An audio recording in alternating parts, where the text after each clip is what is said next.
안녕하세요. 푸른 이무규입니다. 이번에 예정이 없던 낭독을 하나 하게 되었는데요. 그 이유는 바로 엔점러 햇빛님의 책 나의 부업일지가 탄생했기 때문입니다.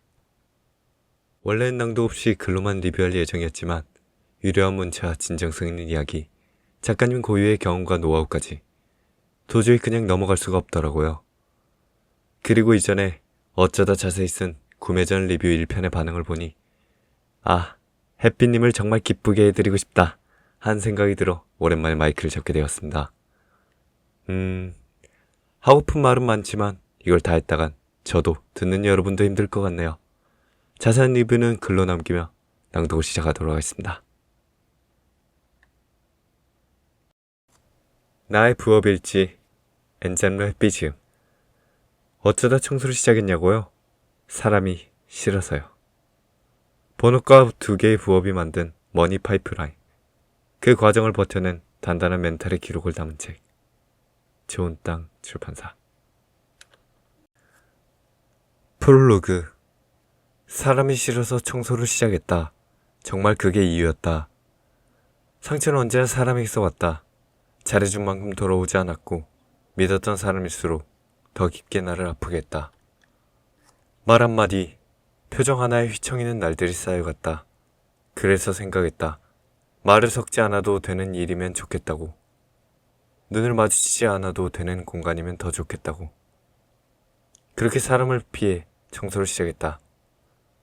주말이면 청소 노동자가 되어 이곳저곳을 돌아다녔고 진짜 세상을 만났다. 낯선 현장에서 낯선 사람들과 낯선 일들을 반복했다. 김밥 하나에 울컥했던 날도 있었고 남의 불행 앞에서 내 불행은 조금 작아 보이기도 했다. 사람을 피하려고 시작한 일이 결국 나라는 사람의 인생을 바꾸어 놓았다. 이 책은 7년간 부업을 하며 쓴 내 이야기다. 작가 소개. 엔잡러 햇빛. 10년차 의료기사이자 2개의 부업을 하고 있는 엔잡러. 작년 안에 23kg를 빼고 유지하고 있는 만년 다이어터이자 미녀 블로거. 늘 지치고 피곤한 엔잡러의 일상을 소화해내지만 노동의 힘듦을 재미로 승화시켜 독자들에게 재미와 웃음을 안겨주는 글을 계속해서 쓰고 있는 사람이다. 1부 26. 돈이 없으면 창문도 사치다. 이 방엔 창문이 없다. 창문이 없으면 빛도 없다. 무지했지만 씩씩했고 힘들었지만 파릇파릇한 20대였다. 착한 척 했다고 욕을 먹었다. 20대 내 최대 관심사는 돈이었다. 돈을 빨리 많이 벌고 싶었다. 그러기 위해선 직장에서 더 잘하고 인정받아야 했다. 능력을 키워서 얼른 팀장도 되고 실장도 되고 싶었다. 새 직장에서 나는 열심히 달렸다. 1년 내내 가장 일찍 출근하고 가장 늦게 퇴근했다. 모르는 건 묻고 또 물었다. 다음에 월급은 173만원에서 203만원으로 30만원이나 올랐고 대박난 가게 진동벨처럼 나를 찾는 환자도 많이 늘었다. 그곳은 나의 진가를 알아주는 병원이었다. 생활은 뭐 비슷비슷했지만. 그런데 언제부터였을까? 위 연차들이 내 인사를 받아주지 않기 시작했다. 말을 걸어도 좀처럼 대답이 없었다. 처음엔 내가 뭘 잘못했나? 그런데 언제부터였을까? 위 연차들이 내 인사를 받아주지 않기 시작했다. 말을 걸어도 좀처럼 대답이 없었다. 처음엔 내가 뭘 잘못했나 싶었지만 곧 알게 됐다. 한 달 전부터 원장님은 위연차들이 하던 일을 나에게만 맡기기 시작했다. 그때부터 사람들의 태도는 달라졌다. 조그마한 일에도 한숨을 쉬고 도와주려고 다가가면 과하게 짜증을 냈다. 그렇다고 안 도와주면 안 도와준다고 뭐라고 했다. 그럴 때마다 스스로에게 괜찮다, 나는 괜찮다 주문을 걸었다. 일하다 막히는 게 있어도 아무도 도와주는 사람이 없었다. 다들 내가 포기하길 바라는 눈치였다. 하지만 못하겠다고 발을 빼거나 맡은 임무를 도로 뺏기기는 싫었다. 일을 해내면 해낼수록 위의 연차들은 더 심하게 꼬투리를 잡았다. 나는 싸우기 싫어서 일일이 변명하지 않았고 참았을 뿐인데 그럴수록 더 우습게 보였다는 사실을 몰랐다. 늘 출근과 동시에 그만두고 싶었지만 참았다. 이것도 못 견디면 앞으로 어디 가서도 못 버틴다. 일을 내 것으로 만들 때까지만 다니자라고 아침마다 스스로에게 되뇌었다. 난 원래 참는다. 계속 참는다. 그러다 어느 날 갑자기 터진다. 그날이 바로 그런 날이었다. 내가 언제까지 버티나 보자 하는 눈빛이 평소보다 더 거슬렸다. 그런 날은 하루 이틀이 아니었는데 나는 왜 그랬던 걸까? 고작 그딴 일에 맥이 탁 풀리면서 결국 터져버렸다. 끼고 있던 글러브를 바닥에 내던졌다. 괜찮다. 나는 괜찮다. 주문이 풀리는 순간이었다. 야, 너 같은 애랑은 일 못하겠다. 나 너 때문에 그만둔다. 라고 말해버렸다. 화나고 억울하고 속상해서 소리라도 지르고 싶은데 오히려 더 먹먹해져서 말이 제대로 나오지 않았다. 점심시간이 그렇게 끝나고 남은 업무를 하고 집에 왔다. 다음날 최악의 기분으로 눈을 떴다. 공중에 헛발질을 하며 그 순간을 참지 못한 나에게 화가 났다. 왜 그랬을까? 왜 그랬을까? 자책이 꼬리에 꼬리를 물었다. 순간 싸한 느낌이 들었다. 사람의 촉은 때로 기가 막히게 정확하다.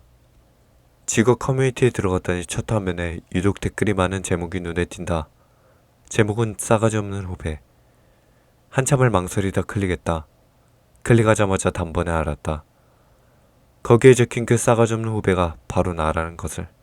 참 자세하게도 써놨다 싶었다. 그 글 속에 있는 나는 잡일을 안 하고 선배들의 일을 탐내는 싸가지 없는 후배였고 의사에게 예쁨 받으려고 열심히 하는 척, 착한 척하는 막내였다. 참고 참다가 한 번 화를 냈을 뿐인데 지금까지 착한 척했다고 욕을 먹었다. 댓글은 순식간에 100개가 넘게 달렸다. 사람들은 알지도 못하면서 나에 대한 비난 댓글을 쏟아냈다. 사람들을 선동하는데 글 하나면 충분했지만 해명하는 것은 보통 일이 아니었다. 오히려 그 글과 댓글들을 계속해서 읽다 보니 내가 정말 그런 사람인가? 내가 정말 쓰레기인가 하는 착각마저 들었다. 다 포기하고 그냥 눈을 감았다. 병원을 그만두기로 했다. 사실 피해를 당했든 피해를 줬든 그만둬야 할 사람은 바로 나였다. 직원 6명 중에 반 이상이 원장의 가족이었다. 사직서를 들고 병원으로 향했다. 들어가면서 마주친 내 짐은 이미 휴지통에 들어있었다.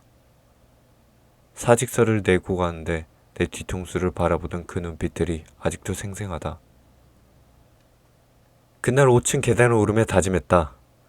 앞으로 다시는 병원 것들과 상중도 하지 않겠다고. 나는 착한 척 했다고 욕을 먹은 사람이 아니었다. 그저 화를 내야 할 때 내지 못하고 속앓이만 하다 급발진해버린 바보 등신이었다. 사직서를 내던 날 다시 방으로 올라갈 때는 한 칸 한 칸 씩씩하게 올라갔는데 내려올 때는 한 칸도 내 힘으로 내려올 수 없었다. 발이 떨어지지 않았다. 불행은 정말 한꺼번에 들이닥쳤다. 유일한 버팀목이었던 가족은 더 이상 가족이 아니었다. 차라리 때리고 욕을 했으면 이 정도로 고통스럽지 않았을 텐데. 가족에게 받은 상처는 남에게 받은 것과는 차원이 달랐다. 하루하루 마음에 암이 자라는 느낌이었다. 매일 밤 배신감과 절망감에 몸소리를 쳤다. 인생 전체가 무너졌다. 시계가 언제 고장난지도 모를 만큼 시간이 흘렀고 방에 불이 켜지는 날은 점점 줄어들었다. 자려고 누우면 자동으로 눈물이 터졌다. 방음이 안 되니 소리내서 울 수도 없었다. 그때 알았다. 다 큰 어른이 소리내서 울 수 있는 곳은 없다는 것을. 한강 위에서도 누가 볼까봐 뒤를 돌아본다는 것을. 그새 슬픔은 화가 되었다.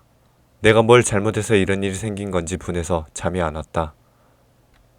방이 너무 답답하게 느껴지면 새벽 2시고 3시고 벌떡 일어나 신발을 신고 24시간 코인 노래방으로 달려갔다. 그런데 희한하게도 밥은 넘어갔다. 엄마는 항상 말했다. 너는 아파도 밥은 잘 먹는다고. 밥을 잘 먹어서 그런가? 시간이 지나면서 마음의 상처도 조금씩 무뎌졌다. 내 편 하나 없다고 생각했는데 옆에는 지금의 남편이 매일 5층 계단을 올라와 나를 웃겨주었고 고장난 시계도 고쳐주었다. 괜찮아, 힘내 라는 말이 아니라 우리 집도 콩가루 집안인데 너네 집은 더 콩가루인 것 같아. 이 한마디에 웃음이 터졌다. 진심으로 위로가 되었다. 멈춰있던 나의 시간이 다시 흐르기 시작했다. 무엇보다도 통장 잔고를 보니 정신이 들었다. 방에서 울고 웃는 동안 퇴직금은 거의 바닥이 났고 42만 원이 들어있던 청약통장은 비상금으로 깨서 써버린 줄 오래였다. 일을 하긴 해야 했다. 하지만 다시 병 것들과 마주보며 일할 자신은 없었다. 2부 천태만태 인간 세상. 보이지 않던 세상이 보이기 시작했다. 그 집들, 그 사람들, 그 순간들에 대한 이야기를 하려고 한다. 내가 본 진짜 세상은 뉴스에도 SNS에도 없는 것이었다. 진짜 세상이었다. 나의 롤모델 돈 많은 백수를 만났다. 병원 근무가 없는 토요일, 시계는 8시 30분을 가리키고 있다. 50분에는 집에서 나가야 하는데 더럽게 나가기가 싫다. 놀고 싶은 나와 나가야 하는 나의 의미 없는 신경전이 20분 동안 이어진다. 아무것도 안 하고 소파에 누워서 천장만 보고 있어도 좋을 것 같다. 10분만 더 자고 싶다. 시간이 멈췄으면 좋겠다. 가자. 하지만 이내 한숨을 길게 내쉬고 가까스로 몸을 일으켰다. 내가 원하는 삶은 돈 많은 백수의 삶이었는데 현실의 나는 돈도 없고 백수도 아니고 나이만 먹고 있었다. 오늘 첫 번째 집은 4층에 있었다. 제발 엘리베이터가 있어라 빌었건만 없었다. 4층까지 장비를 들고 터벅터벅 걸어 올라갔다. 401호, 402호, 403호. 여기다. 숨이 찬다. 차릴 게 없어도 너무 없다. 정상적인 사람이 나오길 바라며 벨을 눌렀다. 벨소리에 누군가 어기적 걸어 나오는 인기척이 들린다. 아저씨다. 혼자 지내시는 건지 현관에 신발이 하나밖에 없다. 장시적인 소품들도 하나 없다. 방에는 달랑 컴퓨터 한 대가 전부였다. 청소 사장님은 에어컨을 분해했고 나는 그 부품들을 들고 화장실로 들어갔다. 이 집 에어컨도 박복하지. 에어컨 필터가 먼지로 꽉 막혀 있으니 시원한 바람이 나올 리가 있나. 태어나서 한 번도 누군가의 손길이 닿은 적 없는 듯 했다. 아저씨는 내가 청소를 하든 실수로 바닥이 널브러진 옷을 밟고 지나가든 관심이 없다. 그저 화면 속의 캐릭터가 빚쟁이에게 쫓기기라도 하는 건지 눈 한 번 깜빡하지 않고 거기에만 집중하고 있었다. 힐끗힐끗 견눈질로 그 손놀림을 보고 있자니 얼마나 오랜 세월 저 자세로 게임을 해왔는지 알 것도 같았다. 이 집 저 집 다니면서 게임광은 숱하게 봐서 이젠 익숙하다. 얼음 띄운 핫식스가 세상에서 제일 맛있다는 것도 어느 게임쟁이에게 배웠다. 1시간쯤 지났을까? 나는 벼랑간 아저씨에게 이렇게 물었다. 아저씨, 저랑 같이 청소해 다니실래요? 그건 나도 모르게 나온 말이었다. 아기는 없었다. 아저씨가 씩 웃는다. 나도 웃었다. 사람은 밖에 아닌 자기 집에선 참 솔직해지는 것 같다. 처음 본 나에게 과거의 이야기를 술술 해주는 것을 보면 말이다. 아저씨가 해준 이야기는 그게 진실이든 거짓이든 나에게 중요하지 않았다. 믿고 안 믿고는 나의 선택이니까. 과거 8, 90년대 아저씨는 10년 넘게 가전제품 설치를 하셨다고 했다. 냉장고 설치, TV 설치와 같은 대형 가전 설치 말이다. 아가씨, 내가 그 시절에는요. 한 달에 1,300만 원을 에? 1,300만 원이요? 순간 너무 놀라서 침이 나왔다. 그 시절 한 달에 1,300만 원이면 지금으로 쳐도 엄청난 돈이다. 요즘 유튜브나 인스타그램에서 1,000만 원씩 번다고 떠드는 놈 중에 진짜로 버는 놈들은 거의 없을 거다. 진짜 부자는 조용히 돈을 번다. 아저씨는 그 돈으로 경기도에 있는 아파트를 몇 채 사두고 상가도 샀다고 했다. 여기까지 딱 들었을 때 당연히 뻥이라고 생각했다. 근데 들으면 들을수록 뻥이 아니었다. 이제 아저씨 목에 걸린 두툼한 금목걸이와 손가락의 금반지가 눈에 들어왔다. 나는 내 롤모델을 만난 것이다. 돈 많은 백수의 삶이 바로 아저씨의 삶이었다. 월세와 부동산 수입만으로 평생을 쉴 수 있을 만큼의 돈을 벌었으니 그는 더 이상 일할 필요가 없었다. 지금은 왜 안 하세요? 처음에 물었을 때 아저씨는 그 이유를 스트레스 때문이라고 했다. 그 말도 맞긴 맞았다. 그 스트레스는 아저씨의 몸도 무너뜨렸다. 사람이 10년 이상 쉬지 않고 정신적, 육체적으로 힘든 일을 하다 보면 반드시 몸에 후유증 같은 것이 남는다. 엄마의 후유증은 불면증이었다. 스트레스 받아서 이제 일을 하지 않는다던 아저씨. 손목의 인대가 3번이나 끊어져 더 이상 일을 할 수 없는 것이었다.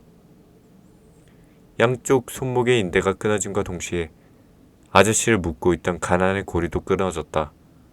뼛속까지 사무친 경제적 결핍감은 채워졌지만 얼굴엔 표정이 없었다. 살아있지만 살아있지 않은 것처럼 느껴졌다. 1시간 반 만에 청소가 끝났다. 아저씨는 나갈 채비를 하는 나를 힐끗 본다. 뒤이어 마른 기침을 하며 의자에서 일어나 냉장고에서 음료수를 가득 꺼내주셨다. 나도 평소 같았으면 안녕히 계세요 하고 나왔을 텐데 그날은 그냥 이렇게 말했다. 아저씨 저 가요. 건강하세요. 다음 집으로 이동하는 차 안. 나는 말없이 생각에 잠겼다. 분명 내가 꿈꾸던 백수의 삶인데 이상하게 닮기 싫은 백수의 삶이었다. 또 나름 괜찮은 사람이라고 생각했던 내 자신에 대해서도 한 발 떨어져 생각하게 되었다. 아주 잠깐 그 사람의 환경과 행색만 보고 이 사람은 100% 가난할 거다라고 다 아는 척 판단했던 내가 어리석게만 느껴졌다. 상대방의 삶을 살아보지도 않고서 함부로 그를 불쌍하게 여겼다. 그 사람 사는 거 옆에서 깊이 들여다보지 않으면 모르는 건데. 그때 사장님이 왜 나에게 청소나 다니자고 했는지 그날 알았다. 내 표정이 아저씨처럼 저랬나 보다. 3부. 사람이 다시 좋아지기 시작했다. 사람에게서 도망치던 나에게 사람 때문에 울컥한 날들이 찾아왔다. 그 한마디가 집안채가 되었다. 부업을 하다 보면 정말 별의별 사람을 다 만난다. 무심한 사람, 눈인사도 안 하는 사람, 그리고 가끔 삐딱한 말투로 인생 조언을 툭 던지는 사람. 그날 만난 KCC 아파트 주인 아저씨는 마지막 부류였다. 그리고 그 말투는 조금 거칠었을지 몰라도 그의 말 한마디가 내 인생을 움직였다. 2021년 1월 남편의 1.5룸 전셋집에서 지내는 것은 좋았다. 월세가 안 나가서 좋았고 하루 종일 같이 있을 수 있어서 더 좋았다. 하지만 나이 30에 언제까지 1.5룸에서 살 수는 없는 노릇이었다. 청소일을 하며 여러 아파트 단지들을 다니다 보니 평소와 상관없이 멀끔하게 갖추어진 신혼집이 부러웠다. 집 얘기가 나오면 우리의 대화는 늘 비슷했다. 우리 진짜 어디 가서 사냐. 그니까 우리가 싫다고 했던 저 아파트 지금 3억이다. 헐, 이제 둘이서 모은 거 다 합쳐도 저기 못 가. 그냥 계속 여기서 살아야 할 것 같은데. 그러게.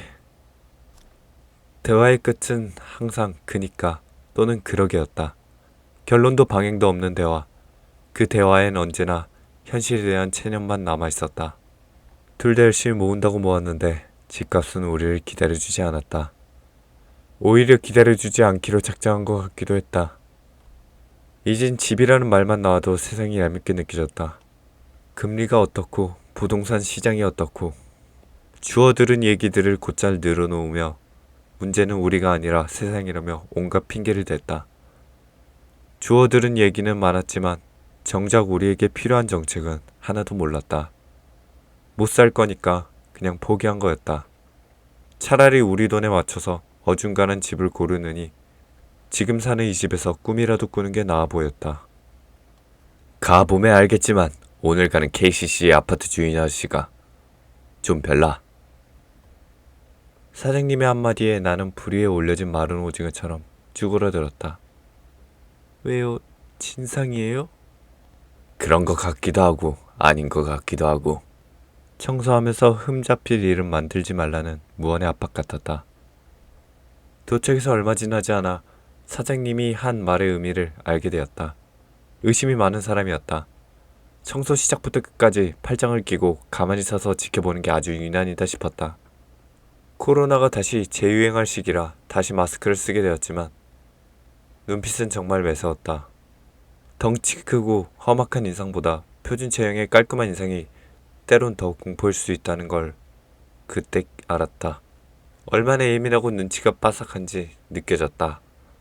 묻고 싶은 게 있다고 하고 바라보는 그 표정은 이미 나는 다 알고 있어 라고 말하는 것 같았다. 빨리 집에 가고만 싶었다. 한참 청소를 하는데 아저씨가 말을 걸었다. 아가씨, 결혼했어요? 아직 안 했는데 곧 할 거예요. 집은 구했고? 저 이 동네에서 사는 게 꿈이에요. 옛날부터 결혼하면 여기서 살고 싶다고 항상 노래를 불렀거든요. 그럼 이 동네로 와서 살아. 이 앞에 다 상가가 들어올 건데. 네? 근데 돈이 없어요. 요즘 누가 자기 돈으로 집을 산다고 그래. 다 은행에서 대출 받아서 사는 거지. 지금 전세 산다고? 한 번 전세 살잖아.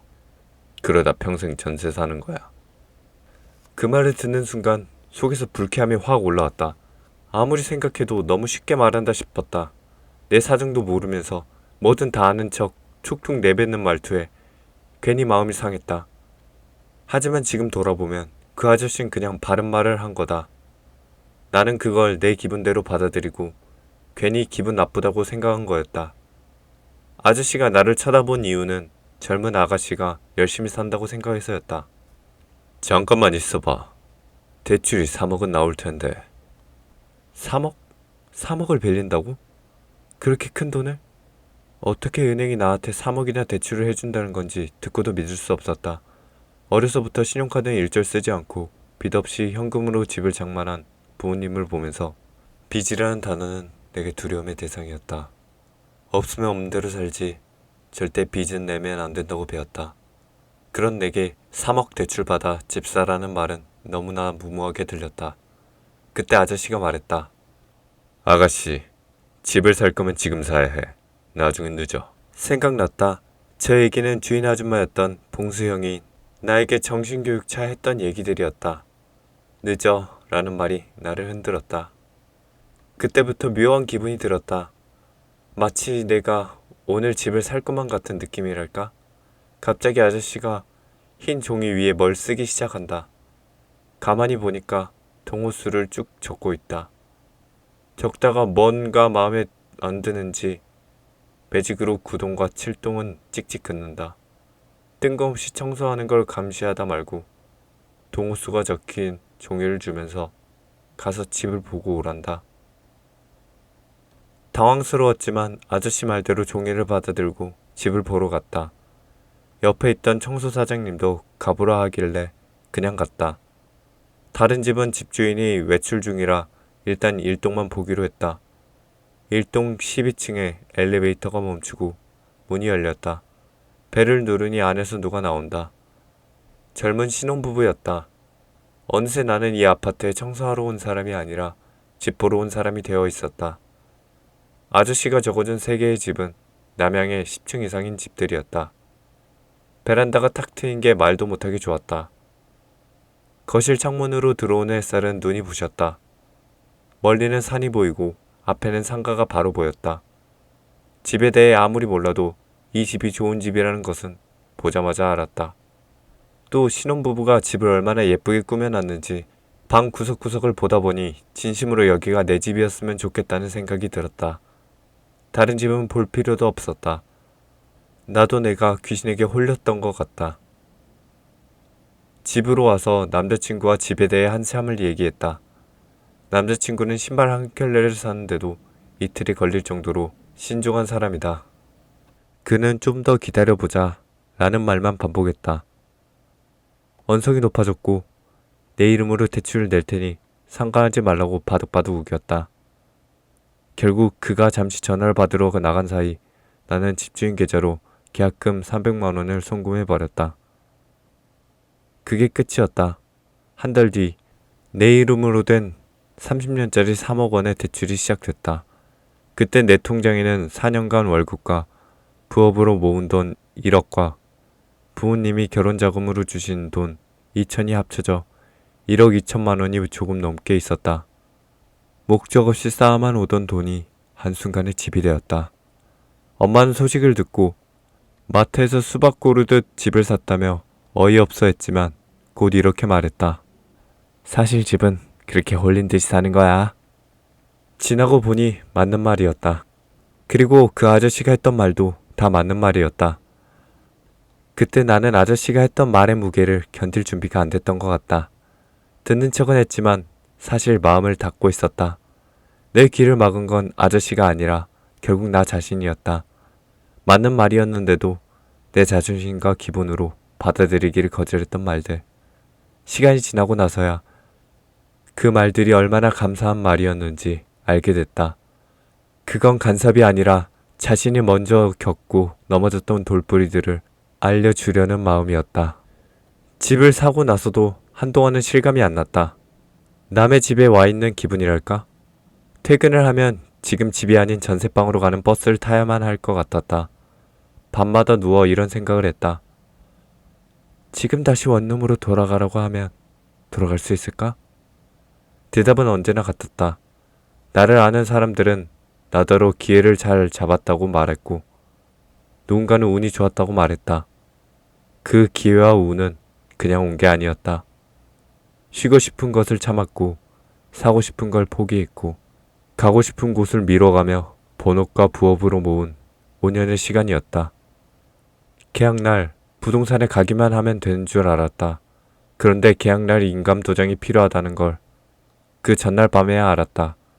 부랴부랴 도장집을 찾았다. 친구들은 벼락 맞은 대추나무 그걸로 도장을 만들어야 잘 산다 하던데 하며 도장값 하라고 돈을 보내줬다.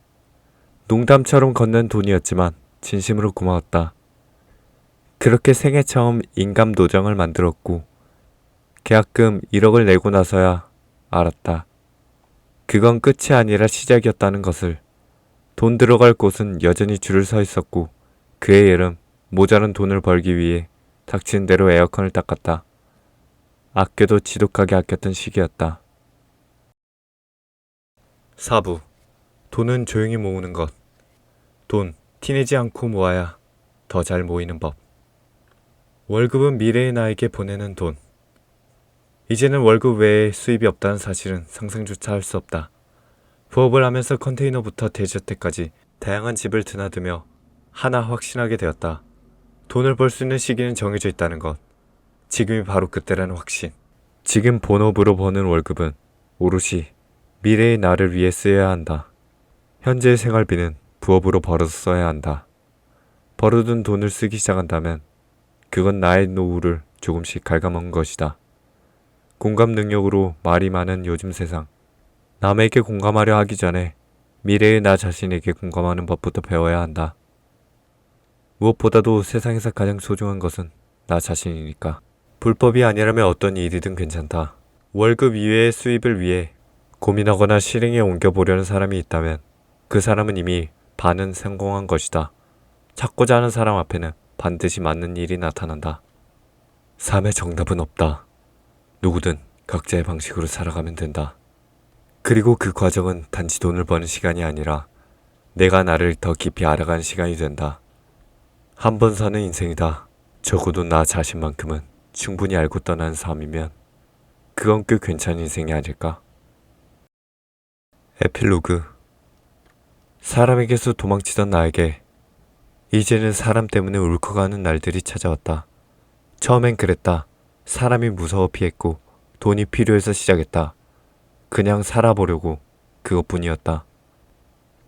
부끄럽지 않다고 말하면서도 사실은 나를 아는 누군가에게 들킬까 늘 조심스러웠다. 그런데 어느 순간 아무 대가 없이 진심으로 응원해주는 사람들이 생겼다. 정말 열심히 사네요. 그 말 한마디가 등을 토닥이듯 마음에 닿았다. 부업은 나에게 경제적인 안정감을 주었고 조용히 써내려간 이 기록들은 어느새 사랑이 되어 돌아왔다. 이 일지가 누군가의 마음에 아주 작게라도 위로가 되길 바란다. 서툴러도 괜찮아. 나도 그랬으니까. 그 마음이 닿을 수 있다면 그것만으로 이 책은 충분히 제 역할을 다한 것이다. 하루하루를 살아내는 당신. 그 마음속에 단 하루라도 내가 머물 수 있다면 나는 그것으로 족하다. 부디 이 작은 일지가 당신에게 닿기를.